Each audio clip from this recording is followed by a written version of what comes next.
natin sa pag-transfer? Sino dapat ang nasa ulo? Sino dapat ang nasa paa? Teka lang. Yan pala, hindi mo sinabi yan. Kaya nga iniwan mo ako eh. Eh, kasi nawala ka eh. Iniwan mo. Ankle weights ang tawag dyan. Nakalimutan na tuloy.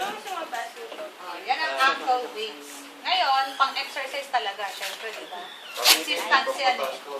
Oo, ginagamit. Yun Yes, yung ginagamit. Ginagamit talaga yan. Anong basketball player? Pandagdag yan kasi ng ano eh. Anong basketball player? Ng strength. Kaya, pag tumatalon, yun yung suot. No? Pag tinanggal na yan, sanay ka na tumalon ng gano'n. Okay? Joel, ito pa. Dalawang kailangan natin yan. 2-man transfer. Ah, dali. Action pa niyo. Tuwan-tuwa siya, dalawang beses. Ililipat nyo siya. Ililipat nyo, wheelchair to bed. Okay, dun sa second place. Eh, saan? Hindi ko yan. Ayaw niya. Pwesto nyo dun. Flat na nga eh. Parallel. Baliktad. Yung ulo niya, yung, siyempre, nasa headboard. Medyo iusog mo yung konti. Yung mga... Sukat mo sa gitna. Dali na. Oh, usog lang, usog. Pati yun, no?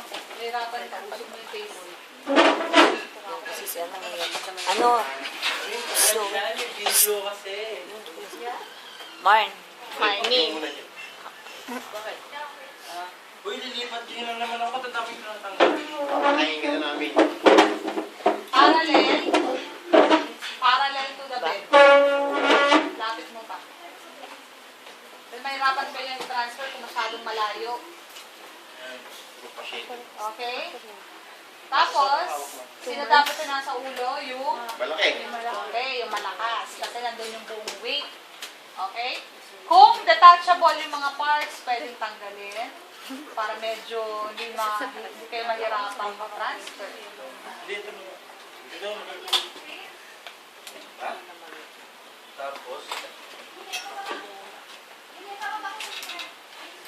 Yung ano mo, Elmer, yung isa mong paa, ilabas mo dun sa armrest. Yan. So, para medyo ano ka. Okay? Baba mo muna yung paa niya bago mo tanggalin. dapat alala. Yan. Good. Okay? Tapos, ano na susunod? Paano mo hahawakan yung pasyente? Lay-lay ko niya rin, lay mo. Hmm. Tama po. Okay? Ganun nyo muna yung pasyente. Yung kamay. O, tapos paano mahahawakan? Yung hawak sa first aid.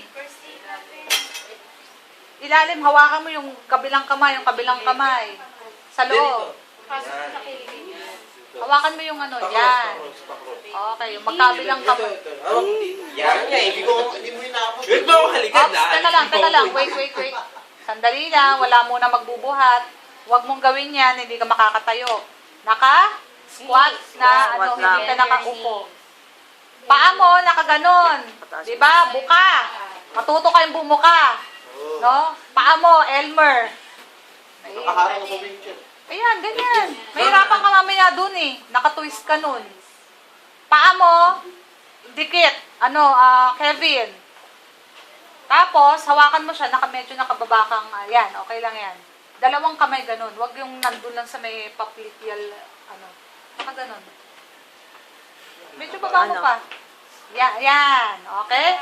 Sino ngayon ang magbibigay ng command? Ako. Yes, yung nasa ulo. Ready? Ready. Lift. Ayun. Teka na, hali ko. Sarap. Isa pa.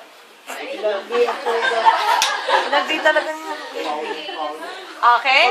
So, syempre, pag nakahiga na, aayusin nyo yung pasyente. Iano nyo sa center.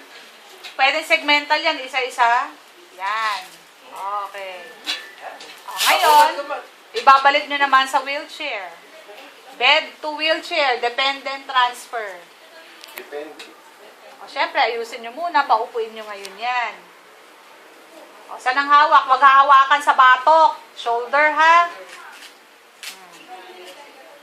Sige, paupuin.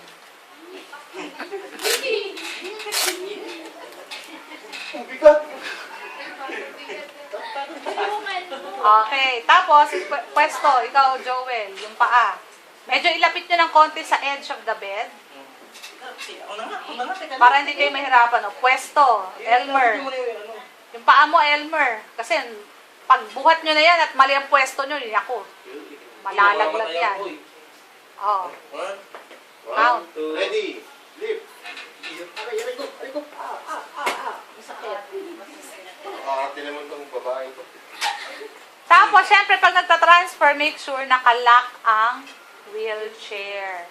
Baka mamaya, umandar yung wheelchair. Nabitawan nyo yung patient. Okay?